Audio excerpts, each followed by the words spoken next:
भक्तों, जय श्री कृष्णा, जय श्री राधे। भक्तों, आज इस वीडियो में हम मोहिनी एकादशी के ऊपर चर्चा करेंगे। कैसे भगवान ने अपना मोहिनी अवतार धारण किया था।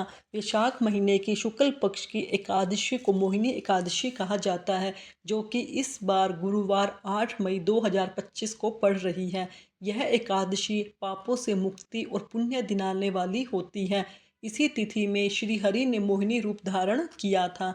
धार्मिक ग्रंथ और पुराणों में उल्लेख मिलता है कि समय समय पर भगवान विष्णु ने अवतार लिए, लेकिन श्री हरि के सभी अवतारों में मोहिनी अवतार अद्वितीय और विशेष है। इस अवतार में भगवान ने एक सुंदर स्त्री का रूप धरा।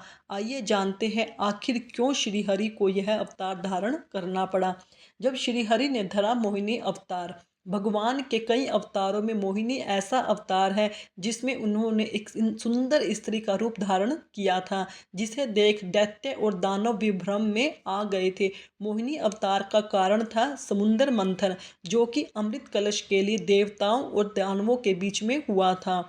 जब दानवों ने अमृत कलश को अपने कब्जे में लेने की कोशिश की, तब अमृत कलश को सुरक्षित देवताओं तक पहुंचाने के लिए भगवान ने यह अवतार लिया और चतुराई से अमृत देवताओं के बीच में बांट दिया।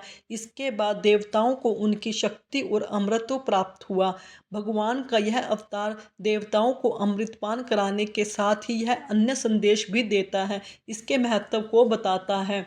जैसे मोहिनी अवतार लेकर भगवान विष्णु ने यह संदेश दिया कि जब जब धर्म पर संकट आएगा, वे किसी न किसी रूप में रक्षा के लिए जरूर प्रकट होंगे। भगवान विष्णु ने हर अवतार कल्याण, रक्षा और धर्म की स्थापना के लिए किया। मोहिनी अवतार में यह दर्शन है कि जैसे स्थिति हो वैसा ही न्याय और करके संतुलन बनाना चाहिए। मोहिनी अवतार भगवान विष्णु की बुद्धिमत्ता को भी दर्शाता है। अगर सही समय पर बुद्धि और चतुराई से यदि सही निर्णय लिया जाए तो बड़े से बड़े संकट भी टाला जा सकता है और सफलता को पाया जा सकता है। मोहिनी अवतार के दो रहस्य हैं। आमतौर पर यह कथा काफ़ी प्रचलित है कि समुद्र मंथन से जब अमृत कलश निकला तो दानवों और दैत्यों के बीच में इसे पाने के लिए झगड़ा हुआ, विवाद हो गया। तब भगवान विष्णु ने मोहिनी रूप धारण किया। भगवान के इस दिव्य रूप को देखकर दानव मोहित हो गए और विष्णु जी ने अमृत कलश दानवों से लेकर देवताओं को बांट दिया। लेकिन भगवान विष्णु के मोहिनी अवतार से जुड़ी एक अन्य कथा यह भी है कि श्री हरि ने मोहिनी अवतार भस्मासुर से देवताओं की रक्षा के लिए भी धारण किया था। धार्मिक मान्यताओं के अनुसार भस्मासुर को यह वरदान था कि वह जिसके ऊपर सिर के ऊपर हाथ रखेगा वह भस्म हो जाएगा। भगवान विष्णु ने मोहिनी अवतार लेकर भस्मासुर को नृत्य के लिए कहा। मोहिनी के सौंदर्य से प्रभावित होकर उसका हाथ उसी के सिर पर रखवा दिया। भगवान ने ऐसी लीला करी कि नृत्य करते करते वहीं पर उसका हाथ उसके सिर पर रखवा दिया, जिससे वह भस्म हो गया। इस तरह से भस्मासुर का अंत था। भगवान विष्णु के मोहिनी अवतार के माध्यम से हुआ। मोहिनी एकादशी पर दान का बहुत अधिक महत्व होता है। हमें इस दिन ज़्यादा से ज़्यादा दान करना चाहिए। जितनी अपनी सामर्थ्य है उसके अकॉर्डिंग हमें दान करना चाहिए। सुबह सवेरे जल्दी उठकर स्नान करना चाहिए, स्वच्छ वस्त्र पहनने चाहिए, भगवान विष्णु के समक्ष बैठकर अपने व्रत का संकल्प करना चाहिए और भगवान से अपने दुखों के कारण का निवारण करने के लिए प्रार्थना करनी चाहिए। यही हमारे लिए सर्वोत्तम विधि है। इस दिन आप अखंड दिया भी जला सकते हैं और भगवान विष्णु के समक्ष आप प्रार्थना कर सकते हैं। अपने घर में सुख समृद्धि के लिए कुछ उपाय हैं जो आप मोहिनी एकादशी के दिन कर सकते हैं। नंबर 1, मोहिनी एकादशी पर दान करने का विशेष महत्व माना गया है, इसलिए अपने जीवन की सभी मुश्किलों को दूर करने के लिए मोहिनी एकादशी के दिन किसी गरीब या जरूरतमंद को भोजन कराएं। नंबर 2, अगर आपके वैवाहिक जीवन में मनमुटाव की स्थिति बनी हुई है, दिन पर दिन कलेश बढ़ता जा रहा है, तो मोहिनी एकादशी के दिन माँ तुलसी की पूजा करें। इस दिन लक्ष्मी माता और तुलसी माता जी को श्रृंगार का सामान अर्पित करें, जिससे आपके वैवाहिक जीवन में सफलता आएगी और आप आराम से जीवन व्यतीत कर सकेंगे। नंबर 3, मोहिनी एकादशी के दिन पीपल के पेड़ के नीचे घी का दीपक जलाने और परिक्रमा करने से भगवान विष्णु के साथ साथ माँ लक्ष्मी का आशीर्वाद भी प्राप्त होता है। ऐसा करने से घर की दरिद्रता दूर होती है। नंबर 4, मोहिनी एकादशी पर श्रीमद् भागवत कथा का पाठ करना पुण्यदायक माना जाता है। नंबर 5, अगर आपके आर्थिक दिक्कत कष्ट परेशानी कर रहे हैं तो एकादशी के दिन ब्रह्म मुहूर्त में भगवान विष्णु की पूरी श्रद्धा के साथ विधि विधान के साथ उपासना करें और एक पान के पत्ते पर ओम विष्णुवे नमः लिखकर भगवान के चरणों में अर्पित कर दें। अगले दिन इस पत्ते को पीले रंग के कपड़े में लपेटकर तिजोरी में रख लें।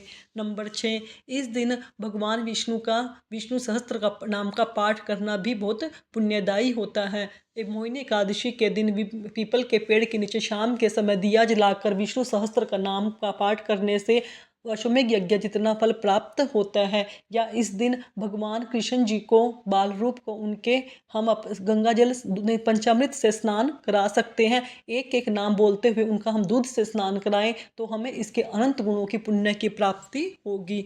नंबर 6, मोहिनी एकादशी के दिन श्री हरि विष्णु जी की पूजा का पंचामृत से अभिषेक करें। ऐसा करने से आपके कार्य क्षेत्र में आ रही मुश्किलें दूर होंगी, आपको नए मौके मिलेंगे। यह थी आज की जानकारी। भक्तों, अगर आपको मेरी द्वारा दी गई जानकारी अच्छी लगी तो मेरे चैनल को सब्सक्राइब करें, वीडियो को लाइक करें, कमेंट में राधे राधे अवश्य लिखें। धन्यवाद भक्तों। आज मैं आपको मोहिनी एकादशी की कथा सुनाऊंगी। वैशाख मास शुक्ल पक्ष की एकादशी। धर्मराज युधिष्ठिर बोले, हे भगवान, वैशाख मास के शुक्ल पक्ष की एकादशी का क्या नाम है तथा उसकी विधि क्या है, सो मुझे विस्तार पूर्वक समझाइए।